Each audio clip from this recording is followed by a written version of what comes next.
The Building Brands podcast is dedicated to exploring the journeys of industry leaders who have successfully built a brand. Join me, Robert Royer, president of Building Brands Marketing, and an entrepreneur who has successfully scaled multiple brands as we dive deep into the strategies, challenges, and insights that have shaped the success of industry leaders and provide you with the resources you need to do the same. Building Brands Marketing is a full-service marketing agency specializing in crafting customized marketing strategies for service-based businesses with the creative powerhouse to drive real results. Welcome to the Building Brands Podcast. Welcome to the Legal Leader Series of the Building Brands Podcast. I'm excited today to welcome Aaron Lawrence, owner and attorney with the Lawrence Law Firm. Welcome, Aaron. Hey, thanks, man. Great to be here. Pleasure. Yeah, absolutely. Likewise, you're tuning in from North Louisiana. I just want to kick things off with a simple start. So you've got a great story, it kind of blends law, entrepreneurship, leadership. Just walk us through a little bit about your path, how it's evolved into the firm as it stands today. Sure, brother. So yeah, right out of law school, I went to work for my father-in-law, who was generous enough through his connections to get me a public defender contract. And the way those contracts work here, and maybe in other rural areas as well, is it's a part-time contract, meaning you're free to take other cases as long as you take care of what you need to in a contract. So it's truly a 1099 contractor style gig, which is really unique for a young lawyer building his brand, because I went from absolutely no clients, no bar roll number, to the next day had a bar roll number, had 250 clients, and had 70 court appearances that day. So for a guy who likes to hit the ground running, it was fantastic. But I also got to leverage those relationships as I met, my clients' cousins and brothers and sisters and friends, and if they needed an attorney, I'm the only guy they knew, and I took care of them. So I did a good job and got some paid work quickly out of that. Yeah, so on that same note, you developed a firm in a smaller rural market, right? What advice would you give other attorneys or entrepreneurs that are developing a firm in a smaller rural market like yourself? Yeah, so first things first, people only want to know one attorney. So my advice really is, and it's two-pronged, like any good attorney, it depends, right? One is, don't say no to anybody, but know what you can't do. And so by not saying no to anybody, anyone who calls me, I'm the only lawyer in their phone, I hope. And so I want to have the answers for them, even if the answer is, hey, don't use me for that, but use my guy. Yeah. And from, if lawyers are listening, they're going to hear, oh yeah, referral fee, right? And maybe that's true. Maybe your state, your ethics board, that practice area allows for that. But even if it doesn't, they're barely going to remember the guy that did the work for them. They're going to remember who they called to help get it done. And so you get those calls coming back, and maybe your firm grows and you're able to handle that practice area in the future, and they're still calling you, not the guy you sent them to. Yeah, that's a great point. And my goal is always, hey, I just want to be that hub, that resource, that connector, even if I can't directly solve your need, if I can point you towards the right resource, I build a little bit more trust with you. People do business with people they know, like, and trust. Talk about it all the time on this podcast.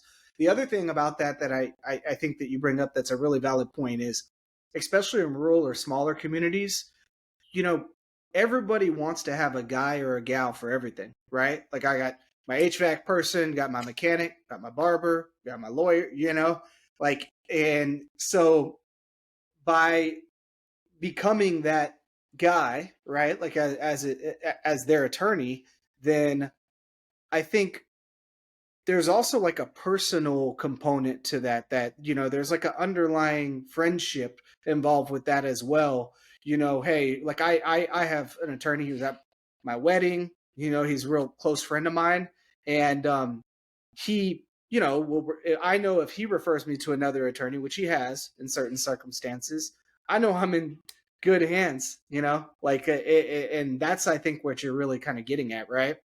That's right. And it works both ways, right? Because if I send somebody out to a friend of mine, right? I have another good friend who does a lot of civil litigation. He doesn't think twice when any of his civil clients get a criminal case or a criminal issue. He says, call Aaron, right? Yeah. And so, the more you can weave those connections back and forth. The old adage, right? A string breaks, but a bounds of strings a rope, right? Ropes are strong, bundle of sticks, however you want to call it, right? And so the more connections you can create between your network and yourselves, it really strengthens that relationship. Yeah, so you're onto something that I really talk about a lot, especially with younger people. I do some speaking with the college and stuff about personal branding and the kind of uh, the intermingled infrastructure between personal brand and corporate brand. I know just in talking with you, there's a sense of confidence, a sense of trust right off the jump. What are Sure. some tactics that you would describe, like as far as trust building, relationship building, that you've used in your community to, sort of leverage your personal and your corporate brand together? Brother, this is a tightrope, right? Especially for attorneys, because our entire mantra is built off I'm doing something for you that you are legally entitled to do for yourself. So the Mm-hmm. only thing I have to leverage is my expertise. But on the other hand, in a trust building nature, I have to make whatever I'm talking about approachable. And Yeah. so if I have to make it sound just hard enough where you don't want to do it yourself, but just simple enough to where it doesn't just sound like I'm an egghead talking right over yours, right? And so that's kind of the balance. And the other is just admit what you don't know. There's a huge discomfort currently, and I don't know. I can't even restrict it to youth or certain demographics, but it doesn't matter what I'm in. No one will say they don't know. I love when customer service personnel, when my waiter, my bartender says I don't know, but they have to trail back with, but here's what I'm going to do to find out. I'm going to go check for you real Yeah. quick or whatever. I love that. Right. Yeah. And so if you tell somebody, hey, listen, I don't really know, but here's what we're going to do to work it through together, right? Use it at your own risk, right? In a consultation, of course, but be honest. And honesty and vulnerability create trust faster than just, being out there banging your chest saying, I know everything. I'm the best attorney since, anybody, right? Definitely. Aaron, and I know like in talking with you leading up to the show, you're involved in some other business ventures as well. The law firm is not your only business venture and some various service organizations, things of that nature. Now, one thing that the reason that resonated with me is I'm a similar person, in terms of acts of service are really my love language. It's one thing that I get a lot of self gratification out of as well. And I'm curious, how finding some of these other service opportunities, have translated over to your corporate brand with the firm as well. You want to share with our audience a little bit about some of your other service opportunities and how you've made a connection there? Absolutely. So one of the things I do is I'm also the CEO of Tradition Production Group, and our goal is to just tell stories of resilience through a faith-based lens. We typically stick in the military community just because that's where a lot of us are from, but it's patriots across the gambit, and just reminding people, when everyone's talking about suicide ideation and victimhood and this kind of stuff, you've got Yeah. what you need. The tools are out there in the outdoors for us to find whatever it takes to recharge your battery, get you back out there and get you some purpose. And what I find is I could do the shark thing about like I have to keep swimming, but really it's just, I'm a Marine, I can't sit still. Right. And so what I find is when I shift focus, it recharges my batteries in those other areas. And so if I just try and be a lawyer all day, every day, I'm going to get drained. I'm going to Yeah. get fed up. My wife and my kids are going to hear about it. I mean, it's just going to be awful. But when I keep my focus moving, I stay productive and get that positive feedback from being productive. But I also keep things fresh and allow my brain to kind of relax in certain sectors. Yeah, that's a great point. I've seen a lot of service-based businesses actually like commit to whole foundations and nonprofits that they start as well, and then they're able to kind of leverage it from a corporate brand standpoint, give back certain things to the foundation, and kind of do some cross PR there, but also do the same thing, like you said, recharge a battery, get that sense of gratification in another area, while also generally service-based business owners are you know they enjoy to do acts of service as well. It's part of why they're in that niche. Curious, anything else that you would share about your other entities and organizations and how that's kind of shaped your career path? Yeah, I mean, even just the opportunity to take part in these, I don't do anything by myself, right? Everything's on a team basis. Nobody gets anywhere alone.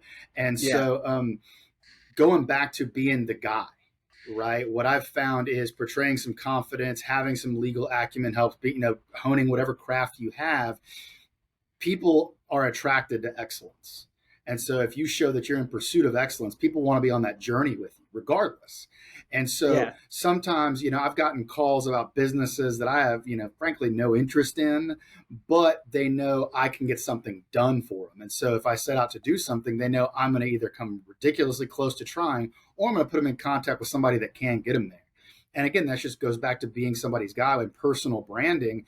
And, the amount of times I've gotten a call from a buddy of mine who's like, "Hey man, I got a question. I don't even remotely know the answer, but I figure you got a Rolodex that's just crazy, and the random stuff you happen to know, you can always help me move the ball forward, whether it's 1 yard or 90 times."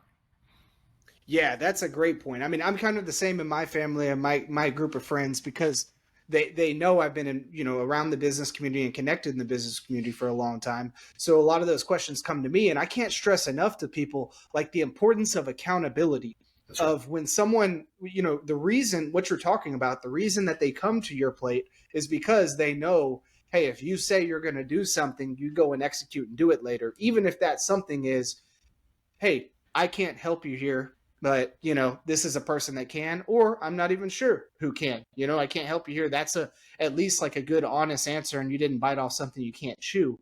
That's right. Accountability for me is like it's such a big trust builder for me when it comes to other people in business. It's like, man, I can't put the level of importance on it because there's so many people that will tell you they're going to do something and they won't back it up these days. You know what I mean? Well, I do. And to that point, so much gets kind of written off as bad intention, right? And Mm-hmm. don't get me wrong, there's some pieces of trash out there that are like, oh yeah, I'm going to go sell you some oceanfront property in Arizona, and these kind of folks, right? And they're Sure. just, let's take them off the table, presuming none of your listeners are that caliber, right, or lack thereof. And Yeah. so the next kind of hurdle you get over is organization, right? How many people do I talk to? If I'm in court, I might talk to 90 people in a day, right? Yeah. And if I make 90 promises and every one of them takes it as a promise, oh, I'm going to follow up with you, I'm going to text you, I'm going to call you.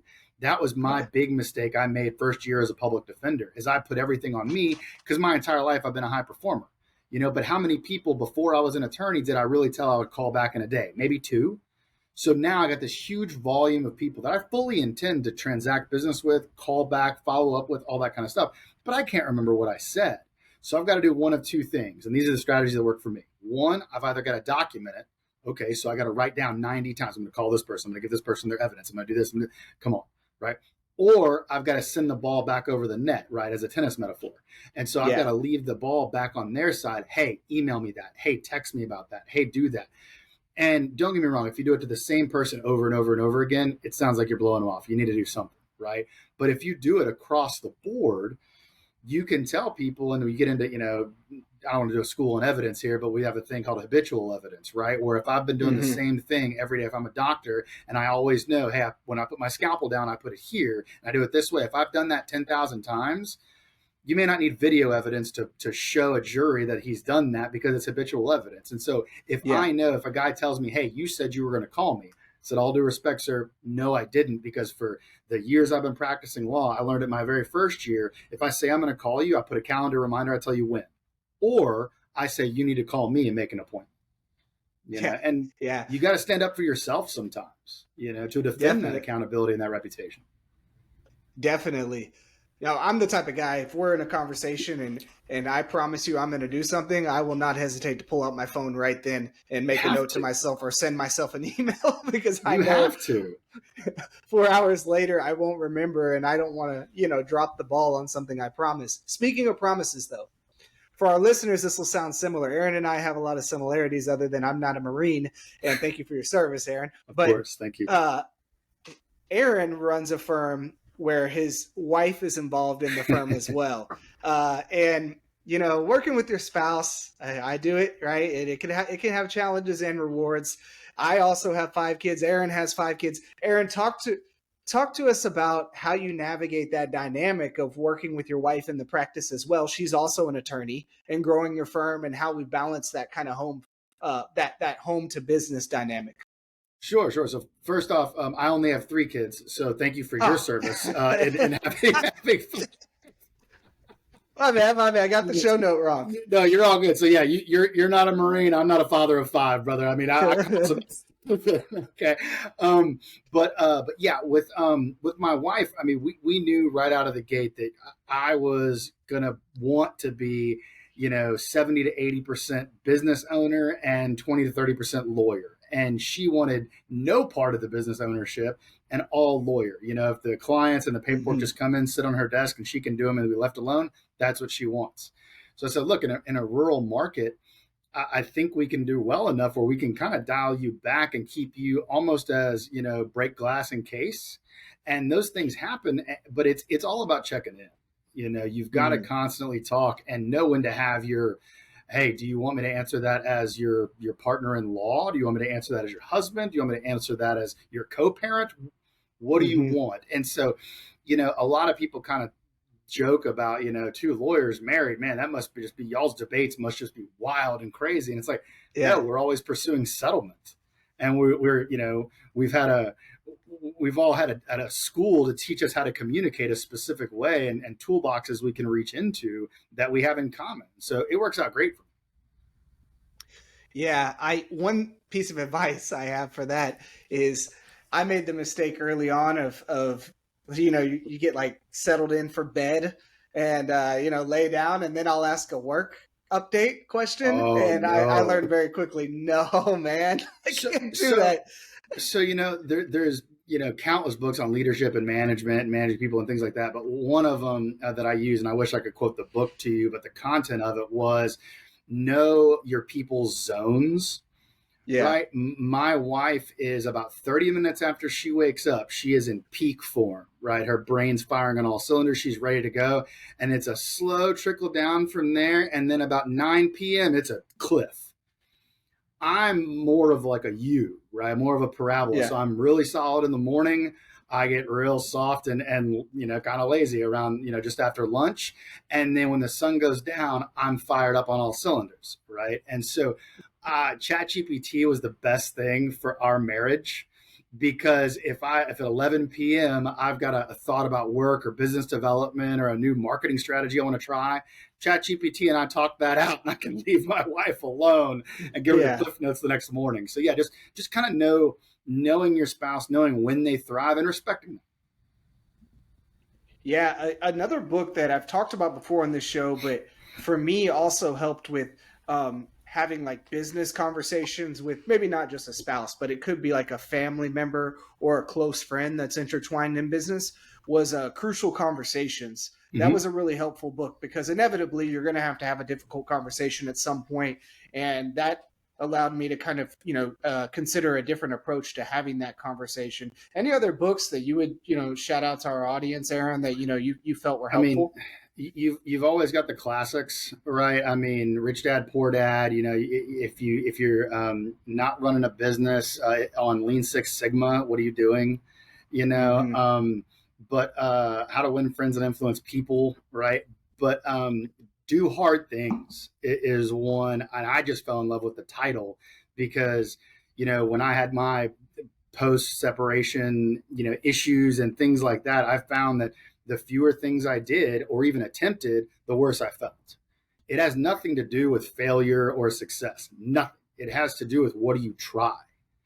If you get up and say I'm gonna run 5 miles and you only ran four more than somebody else, Yeah. and so like don't be too hard on yourself about anything except failing to try. If you fail to try, what are you doing? Amen. I love that. For me, I've always been a believer of like, hey, gym, things like that. 50% of it is just getting there in the first place, right? If I'm That's there, right. I'm already doing more than a lot of people, you know? Absolutely right. Uh, and I'm also like, I'm an old soul, man. I'm a man of routine. Like if I pencil something in at this time every day at this time, it becomes systematic for me. That's just the way my head works, and I'm Absolutely. probably wired that way. So this has been great, Aaron. I'm really enjoying this conversation. I'm curious, any final pieces of advice that you would give entrepreneurs or other, business executives in general in service-based industries? You got to ask for help. Um, Really, I mean, everybody gets their golden $1 million idea and just wants to hold on to it and not collaborate and things like that. And I'm telling you, collaboration is huge. But maybe, as I say that, maybe even more important than that really is just making sure to engage, do something, right? Perfection's the enemy of progress. You know, Mm-hmm. Charlie Munger recently passed would always say that, you know, it's not a matter of always hitting a home run. It's just trying to avoid striking out, you know, and that hit me really hard because I grew up very, very poor, you know, and I was always looking for that get rich quick, that $1 million idea, that one thing, that Mm-hmm. Facebook, that, you know, whatever. And success is a road paved with small steps. And just try not to get, you know, not to turn off the road. And even if you're progressing by inches or miles, you're still progressing, and that's building that personal brand that we talked about. 100%. One last question. Uh, are you an LSU guy? I see it in the background. Yeah. So Derek Stingley, I'm a Houston Texans diehard fan. I've been since day Mm-hmm. one. Derek Stingley's the man. It's the top Mm-hmm. cornerback in the NFL right now. You're welcome. I'm You're very welcome. privileged and I appreciate Yeah. it. Thank you. So I where just don't know. I just don't know why the Saints recruiters can't get out to Baton Rouge more often. I mean, what are we yeah. doing? But yeah. Yeah, no, it's been some good years of football over there. Very cool. Where can our listeners and viewers find out more about your firm online, Aaron? Yeah, Lawrence Dash Law Firm. I'm always available on LinkedIn. You know, find me. Let me know how I can help you. You know, the law practice is kind of you know, restricted to the state of Louisiana. Texas coming soon, but other things. I mean, I'm always happy to chat, especially if it's military connected, service connected. If I can help, I will absolutely point you in the right direction. Man, love it. Appreciate your service again, Aaron. Thanks for being on the show. We'll Thank talk to you you. soon.